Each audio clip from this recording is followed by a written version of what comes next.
To our Provincial Director, Police Colonel Jefferson B. Araojo, sir. To our Deputy Provincial Director for Administration, Police Lieutenant Colonel Noel L. Riñon, sir. To the Deputy Provincial Director for Operations, Police Lieutenant Colonel Dennis B. Balia, sir. Other staff officers, PNCOs, NUPs, family and loved ones of the newly promoted police and officers, good morning and welcome to our simultaneous oath-taking and pinning of ranks of newly promoted second-level uniform personnel under calendar year 2024 regular promotion program. To formally start with, may I request everyone to please rise for an invocation to be led by Police Corporal Alexa Joanna D. Agravante. In the name of the Father, and the Son, and the Holy Spirit, Amen. Almighty God, we stand before you today with grateful hearts as we gather for this sacred ceremony of oath-taking and pinning of ranks.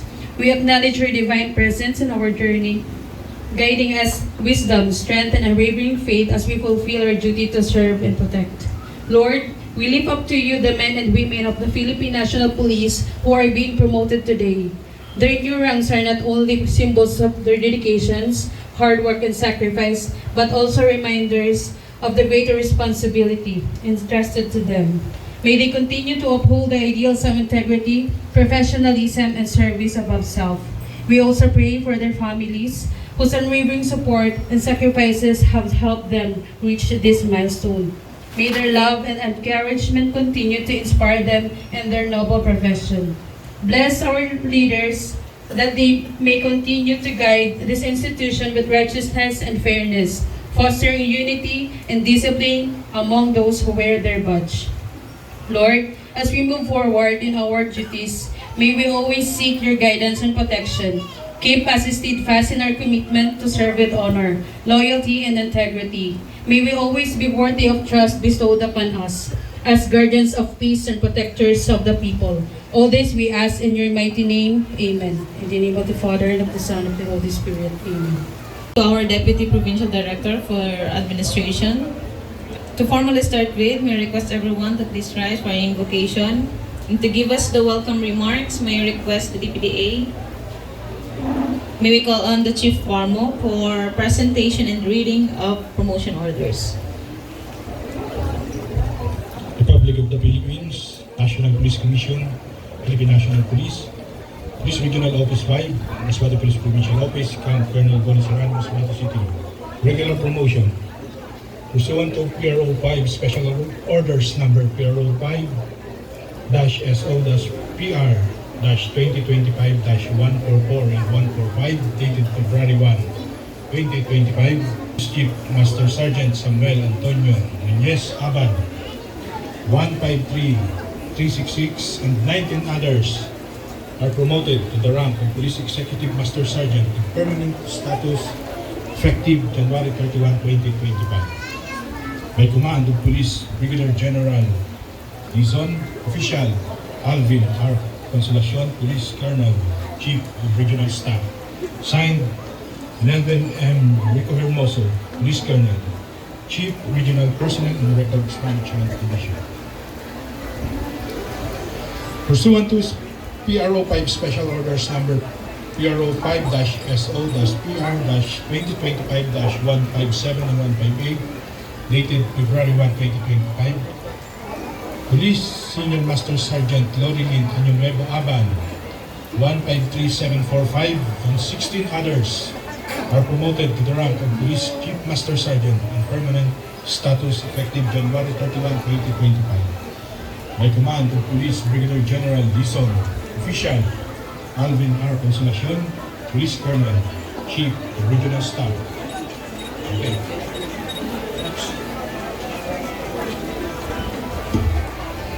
At this juncture, we proceed to the most solemn part of our ceremony, the oath-taking of our newly promoted second-level uniform personnel.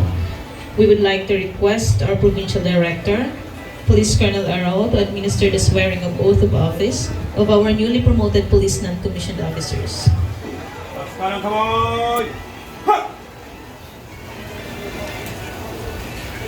Okay. Oath of office. Repeat after me. So help me God. Baba kanan kamay! Baba kamay! Ha!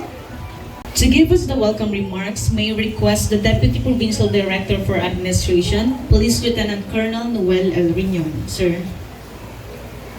To our Provincial Director, Police Colonel Jefferson B. Arao, sir, other staff, officers, PNCOs and PCOs, NUPs, good morning. And particularly to the promotees and their loved ones who are present here, good morning. So this is a double blessing for your promotion. Umuulan, so ibig sabihin that is a blessing. And another blessing is nandito kayo sa chapel. So dalawang blessing ninyo during your promotion. Napakaswerte nyo. Okay? So today, we are here to honor and celebrate another significant milestone in the careers of our dedicated officers on this simultaneous oath-taking and pinning of ranks under the 2024 regular promotion program. So this ceremony is not merely a formality, but a testament to the hard work, perseverance, and unwavering commitment each of you has demonstrated in the PNP service. To our newly promoted officers, your advancement today reflects not only your individual achievements, but also your readiness to embrace greater responsibilities within our organization. The new insignia you will wear symbolizes the trust and confidence that the institution and the public as well have placed in you. As you step into higher responsibilities, higher roles, I urge you to continue exemplifying the core values of integrity, professionalism, and service excellence that define our police force. Promotion is not just a reward. It is a call to lead, to inspire, and to serve with even greater dedication. The challenges ahead may be formidable, but I am confident, we are confident, that with your experience and job knowledge, you will contribute significantly to our mission of ensuring peace, order, and security in our communities. So we also want to extend our heartfelt gratitude to the families and loved ones present here today. Your unwavering support and understanding have been instrumental in the success of our officers. The sacrifices you make behind the scenes do not go unnoticed, and we share this proud moment with you. To the promotees, let us all reaffirm our commitment to uphold the highest standard of public service, and let us work towards a safer and more prosperous communities. Congratulations to our new promoted police non-commissioned officers. May you wear your new ranks with pride and continue to serve as beacons of honor and duty. Again, sa ating pong lahat, welcome in today's oath-taking and pinning of ranks ceremony. Thank you. May we call on the Chief Parmo, Police Lieutenant Colonel Aldrin A. Rosales, for the presentation and reading of promotion orders. Sir. Republic of the Philippines, National Police Commission, Philippine National Police, Police Regional Office 5, Masbate Police Provincial Office, Camp Colonel Boris Arano, Masbate City. Regular promotion. Pursuant to PRO 5 Special Orders Number PRO 5-SO-PR-2025-144 and 145, dated February 1, 2025, Police Chief Master Sergeant Samuel Antonio Nunez Aban, 153366 and 19 others are promoted to the rank of Police Executive Master Sergeant in permanent status effective January 31, 2025. By command of Police Brigadier General Dizon Official Alvin R. Consolacion, Police Colonel, Chief of Regional Staff. Signed, Nelvin M. Rico Hermoso, Police Colonel, Chief Regional Personnel and Records Management Division.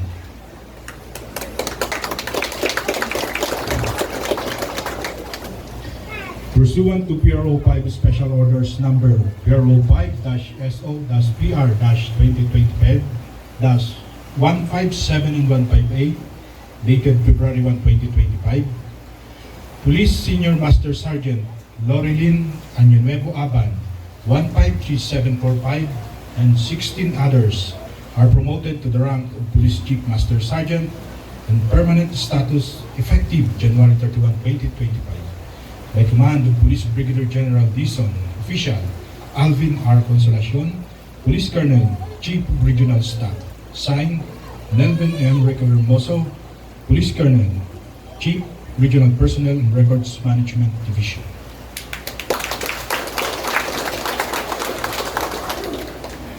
Pursuant to PRO 5 Special Orders Number PRO 5-SO-PR-2025-166 and 167, dated February 1, 2025, Police Master Sergeant Sharon Oxing Altabano, 181045 and 15 others are promoted to the rank of Police Senior Master Sergeant in permanent status effective January 31, 2025.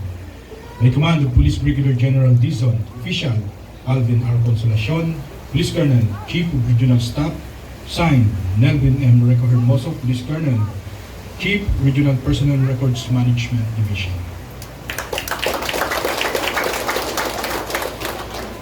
Pursuant to PRO 5 Special Orders Number PRO 5-SO-PR 2025-190, 191, and 192, dated February 1, 2025. Police Staff Sergeant Herald Sayed Aban, 219570, and 40 others are promoted to the rank of Police Master Sergeant in permanent status effective January 31, 2025. By command of Police Brigadier General Dizon, official Alvin R. Consolacion, Police Colonel, Chief of Regional Staff. Signed, Nelvin M. Hermoso, Police Colonel, Chief Regional Personnel and Records Management Division. Pursuant to PNP EOD Special Orders Number PNP-EOD/K9-SO-PR 2025-115, 119, and 121, dated January 29, 2025. Police Staff Sergeant Ryan Chester Sabio, Caraon, 219672. Police Staff Sergeant Harvey Giles, Hilo, Laguna, 229699. And Police Staff Sergeant Salde Quijano Murillo, 211515 are promoted to the rank of Police Master Sergeant in permanent status effective January 31, 2025. By command of Police Brigadier General Magno, official Eulogio Lovelo R. Fabro, Police Colonel, Chief of Regional Staff. Signed, Dwight D. Munato, Police Colonel, Chief Administrative and Records Management Division. Pursuant to PRO 5 Special Orders Number PRO 5-SO-PR-2025-203 and 204, dated February 1, 2025. Police Corporal Ray Pistaño Altabano, 261982, and 8 others are promoted to the rank of Police Staff Sergeant in permanent status effective January 31, 2025. By command of Police Brigadier General Dizon, official Alvin R. Consolacion, Police Colonel, Chief of Regional Staff. Signed, Nelvin M. Hermoso, Police Colonel, Chief Regional Personnel and Records Management Division. Pursuant to PRO 5 Special Orders Number PRO 5-SO-PR-2025-225, 226, 227, and 228, dated February 1, 2025, Patrolman James Christian Balatucan Abelon and 45 others are promoted to the rank of Police Corporal in permanent status effective January 31, 2025. By command of Police Brigadier General Dizon, official Alvin R. Consolacion, Police Colonel, Chief of Regional Staff. Signed, Nelvin M. Hermoso, Police Colonel, Chief Regional Personnel and Records Management Division. Congratulations to all. At this juncture, we proceed to the most solemn part of our ceremony, the oath-taking of our newly promoted second-level uniform personnel. We would like to request our Provincial Director, Police Colonel Jefferson B. Araojo, to administer the swearing of oath of office of newly promoted police non-commissioned officers. Sir? Taas ka ng kamay! Ha! All promotees, please follow after me. I state your name. Having been appointed to the position of state your rank, hereby solemnly swear that I faithfully discharge to the best of my ability the duties of my present position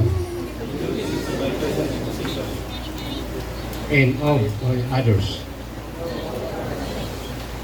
that I may hereafter hold under the Republic of the Philippines, that I will bear true faith and allegiance to the same,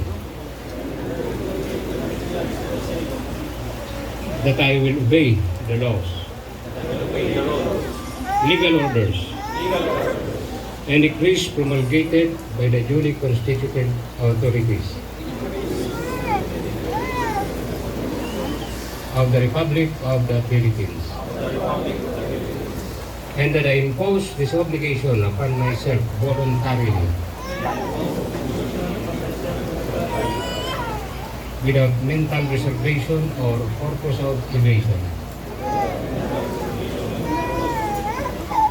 So help me God. And now, let us hear the message of our Provincial Director, Police Colonel Jefferson B. Araojo. Sir. DPDA, Lieutenant Colonel Minion, to DPDO, Lieutenant Colonel Balya, and to Chief Parmo, Lieutenant Colonel Rosales, to other provincial staff, of course to the proud wives, father, mother, children, and of course from the 200,000 plus PNP members, and among the happiest police officers right now, kasama na yung na-promote sa ibang region. Congratulations sa inyo lahat.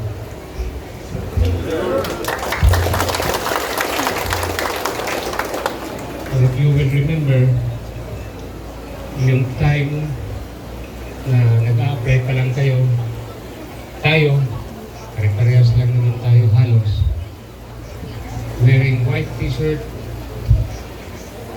maong pants, rubber shoes, yung pinaghirapan ninyo natin noon, how you survive the trainings compared to who you are right now, wearing the current rank. Napakalayo na, diba? So what I am trying to drive at is that, sabi ko nga, one of the proudest person ngayon ay yung mga closest family mo. Your wife, your children, and of course, yung mga parents mo. Siguro naman halos lahat sa atin ay naging police dahil sa tulong ng mga magulang, financially, morally, spiritually, and etc. So, yung mga nabubuhay pa ang mga magulang, I am sure they are proud of you. And yun namang mga namayapa ng magulang, I am sure they are thinking na kung buhay pa sila, isa rin din sila sa napakasaya ngayon ng pagkain nito. Diba? So yung, sabi ko nga, your family is proud of you. Kaya huwag niyong mamantsahan yung mga ranggo niyo, yung mga uniform niyo. Kasi sila rin ang unang mapapahiya pag nalagay sa limelight ng inyong mga pangalan. Especially when you are broadcast in a TV o radio, lalo na kung mapunta kayo sa courtroom, nakakaya sa pamilya. That's why You protect your name.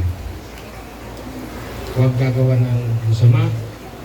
You just do your duties and responsibilities para mas lalo pang tumaas sa inyong mga ranggo.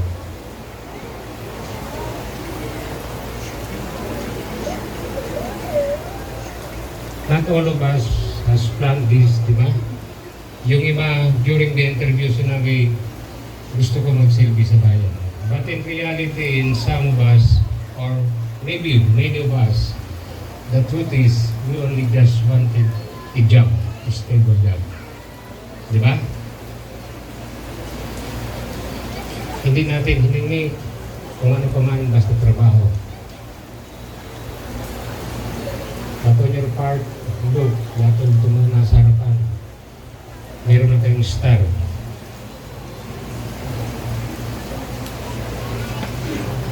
You do not stop from aspiring for a higher rank. Alam ko lalo yung mga executive master sergeant, marami na dyan ang gusto magretiro. Because some don't want to be reassigned in other region. Kasi once you become an officer, a lieutenant, alam niyo naman yan, you will be dislocated. You will become the most junior officers. And for that reason, you will be assigned anywhere in the Philippines. Because we are a national in scope. As I said, ipagpatuloy nyo mag-aspire, mag-promote. Huwag nyo rin basta isipin mag-retiro because marami ang nangangarap magkaroon ng trabaho.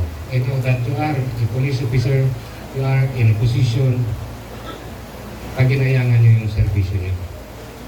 By doing your job, performing your duties,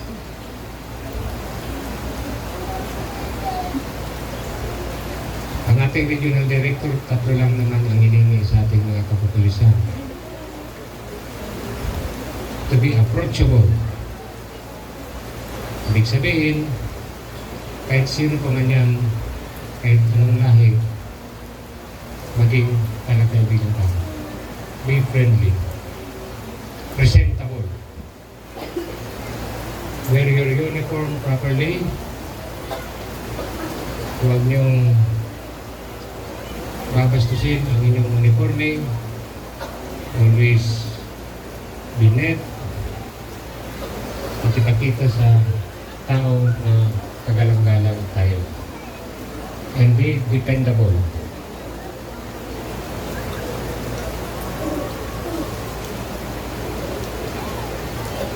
The service or our service being offered to the people is public service. Pag may lumapit, tumingin ng tulong, ibigay natin ang buo. Huwag gawin ang trabaho ng hapok kumplituhin from the start of entertaining to taking notes of his complaint to filing the case hanggang conviction ng kaso against the suspect. So yan ang naman hinihingi sa atin. Kasi ang gusto ng polis ay ligtas ka. Diba? So, huwag niyong kakalimutan yan. So sabi ko nga, not all are happening based on our plans. Tulad kanina, pinano natin yung ceremony ng promotion yung doon sa labas. But then, umulan. Sabi ko nga, kung na-anticipate natin yung ulan, I should have required you to bring your own umbrella. May green, may yellow, may orange, at may red. So, maganda yan na yung tignan. But then, sabi nga, not all are happening based on our plans. It's God's plans, what is happening right now. Pasalamat tayo kay Lord at may bahay siya dito sa loob ng kampo. Palampakan natin siya.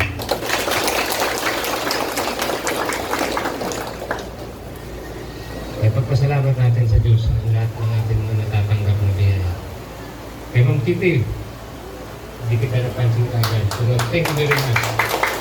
Very supportive, Ma'am Kitty, to the PNP.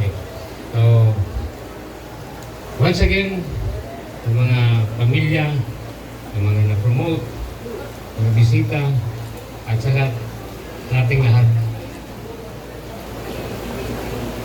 pagpunyin natin ang tagumpay ng ating mga kasamang mga na-promote. Palagpak tayo. Thank you very much. And now we come to the highlights of this program, the pinning of ranks. May we request our Provincial Director, the command group, and other staff officers to do the honor. May we also request the families and loved ones of newly promoted PNCOs to pin their new ranks. We allotted 5 minutes time for pinning of ranks to celebrate these special moments.